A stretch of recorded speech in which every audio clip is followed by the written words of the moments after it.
റോഡുകൾ സഞ്ചാര യോഗ്യമാക്കാത്തതിനെതിരെ വിദ്യാർത്ഥികളുടെ പ്രതിഷേധം. മടവൂർ പഞ്ചായത്ത് 9-ാം വാർഡിൽ റോഡുകൾ പൊട്ടിപ്പൊളിഞ്ഞ് ശോചനീയാവസ്ഥയിലാണ്. ജലജീവൻ പൈപ്പ് സ്ഥാപിക്കാൻ പൊളിച്ച റോഡുകളിൽ ഉൾപ്പെട്ട സ്കൂളിലേക്കുള്ള റോഡ് സഞ്ചാര യോഗ്യമാക്കണമെന്നാവശ്യപ്പെട്ടാണ് വിദ്യാർത്ഥികൾ പ്രതിഷേധിച്ചത്. കോഴിക്കോട് ജില്ലയിലെ മടവൂർ ഗ്രാമപഞ്ചായത്തിലെ മടവൂർ മുക്ക് 9-ാം വാർഡിലെ ജലജീവൻ പൈപ്പ് സ്ഥാപിക്കാൻ വേണ്ടി പൊളിച്ചിട്ട റോഡുകളുടെ റെസ്റ്റോറേഷൻ നടത്തി ശോചനീയാവസ്ഥ പരിഹരിച്ച് റോഡുകൾ സഞ്ചാരയോഗ്യമാക്കാത്തതിനെതിരെയാണ് പ്രതിഷേധിച്ചത്. ഗ്രാമപഞ്ചായത്തിൻ്റെ ഫണ്ട് തുച്ഛമായതിനാൽ നാട്ടുകാർ പണപ്പിരിവെടുത്താണ് റോഡുകൾ നന്നാക്കിയത്.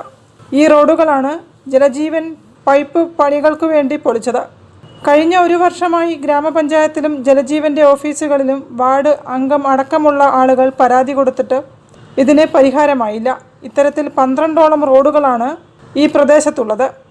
എൻ്റെ വാർഡിലെ 12ഓളം റോഡുകൾ ജലജീവൻ്റെ പൈപ്പ് സ്ഥാപിക്കുന്നതിന് വേണ്ടി വളരെ മോശമായ രീതിയിൽ പൊട്ടിച്ച് അത് റീസ്റ്റോർ ചെയ്യാം, പെട്ടെന്ന് തന്നെ റീസ്റ്റോർ ചെയ്യാമെന്ന കരാറിന്മേൽ പൊട്ടിച്ചിട്ട് ഇത്രയും 1.5 വർഷത്തോളമായി ഈ ഒരു പ്രതിസന്ധി ഞങ്ങൾ അനുഭവിക്കുന്നു. ജലജീവൻ അധികൃതർ ഇന്ന് ചെയ്യും നാളെ ചെയ്യും എന്ന് പറയുന്നതല്ലാതെ ഒരു റീസ്റ്റോറേഷൻ പ്രവൃത്തികളും എൻ്റെ വാർഡിൽ ചെയ്തിട്ടില്ല.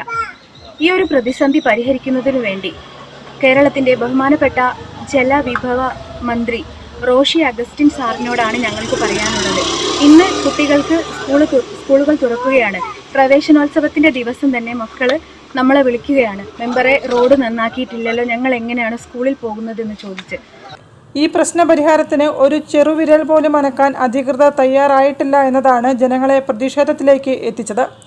ഒരുപടി പിഞ്ചു വിദ്യാർത്ഥികൾ ഈ വഴി നടന്നു പോവാനും വാഹനത്തിലും ഒന്നും പോകാൻ പറ്റാത്ത അവസ്ഥയാണ്.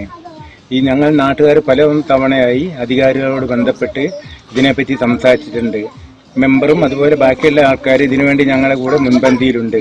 പക്ഷെ എന്ത് പറഞ്ഞിട്ടും അധികാരികൾ കണ്ണു തുറക്കുന്നില്ല. പ്രവേശനോത്സവം നടക്കുന്ന സമയത്ത് കുട്ടികൾ അവരുടെ റോഡ് സഞ്ചാരയോഗ്യ തരണമെന്നാവശ്യപ്പെട്ടാണ് പ്രതിഷേധം നടത്തിയത്.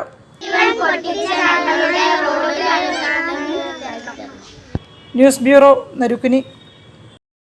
കൂടുതൽ വാർത്തകൾക്കും വിശേഷങ്ങൾക്കും കോഴിക്കോട് ജില്ലാ വാർത്തകൾ എന്ന